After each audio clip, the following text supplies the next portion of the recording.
గజ్వేల్ మండలంలోని బూరుగుపల్లి గ్రామంలో ఊడం రాజిరెడ్డి, మాజీ ఆత్మ కమిటీ చైర్మన్ ఊడం కృష్ణారెడ్డి మరియు పీఆర్టీయూ రాష్ట్ర అసోసియేట్ ప్రెసిడెంట్ ఊడం వేమారెడ్డి తల్లి ఊడం వెంకటమ్మ 3వ వర్ధంతి సందర్భంగా ఈ రోజు బూరుగుపల్లిలోని ప్రభుత్వ పాఠశాలలోని విద్యార్థులకు ఉచితంగా ప్లేట్లు మరియు గ్లాసులు పంపిణీ కార్యక్రమంలో ముఖ్య అతిథిగా పాల్గొని పంపిణీ చేసిన అనంతరం ఏర్పాటు చేసిన అన్నదాన కార్యక్రమంలో పాల్గొని విద్యార్థులకు వడ్డించారు వంటేరు ప్రతాప్ రెడ్డి. ఈ సందర్భంగా వంటేరు ప్రతాప్ రెడ్డి మాట్లాడుతూ విద్యార్థులకు ప్లేట్లు మరియు గ్లాసులు పంపిణీ చేస్తున్నందుకు ఊడెం కృష్ణారెడ్డిని అభినందించారు. ఇలాంటి సేవా కార్యక్రమాలు మరిన్ని చేయాలని సూచించారు. భావి భారత సమాజ నిర్మాణానికి విద్యార్థులకే కీలక దశ అని తెలిపారు. విద్యార్థులు అందరూ కష్టపడి కాకుండా ఇష్టపడి చదివి గ్రామానికి, మండలానికి, రాష్ట్రానికి, దేశానికి మంచి పేరు తేవాలన్నారు.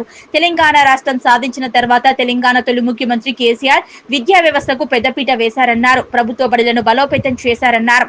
ప్రభుత్వ బడులలో విద్యా ప్రమాణాలు పెంచడానికి మన ఊరు మనబడ అనే కార్యక్రమాన్ని తీసుకువచ్చి పాఠశాలల రూపురేఖలు మార్చారన్నారు. అంతేకాకుండా రాష్ట్రంలో 1000కి పైగా గురుకుల పాఠశాలలు ఏర్పాటు చేసి ఉచితంగా పేద విద్యార్థులకు నాణ్యమైన విద్యను అందిస్తూ పేద విద్యార్థులకు గతంలో కేసీఆర్ అన్ని విధాలుగా ఆదుకున్నారని తెలిపారు. గ్రామాలలో ప్రభుత్వ పాఠశాలలు ప్రైవేటు పాఠశాలలకు ధీటుగా మారాయన్నారు. గ్రామాల్లో విద్యార్థుల తల్లిదండ్రులందరూ తమ పిల్లలను ప్రైవేటు పాఠశాలలకు పంపించకుండా ప్రభుత్వ పాఠశాలల్లో చదువు చెప్పించాలని కోరారు.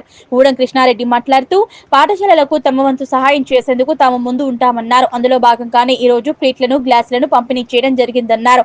సమాజంలో ప్రతి ఒక్కరూ తమ అమ్మానాన్నలకు జ్ఞాపకంగా పాఠశాలల్లో కానీ, వృద్ధాశ్రమాల్లో కానీ సమాజ సేవ చేయాలని, ఆ సమాజ సేవ ఉపయోగపడేలా ఉండాలన్నారు.